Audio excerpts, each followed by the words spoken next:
Hi, in this video I'll show you how a learner can find their rewards they've earned on the platform and what they can do with them. To see their earned rewards, the learner needs to open the navigation menu and select the My Rewards sections. At the top of the page, there are two options available, certificates and badges. Let's look at each of them.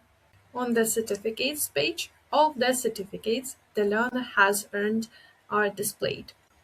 Each certificate can be opened individually by clicking on its image or the View button. The certificate card also always displays the date it was issued.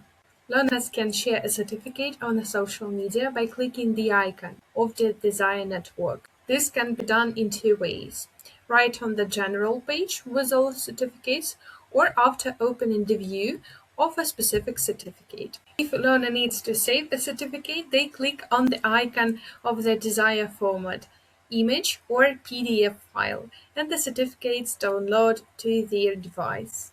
On the badges page, all the badges the learner has earned are displayed. Each page can be opened individually by clicking on its image or the View button. The badge card also always shows the description and the date it was issued. That's how learner can view, share, or save of any their rewards on the convenient format. Hope that helps, and good luck with your academy.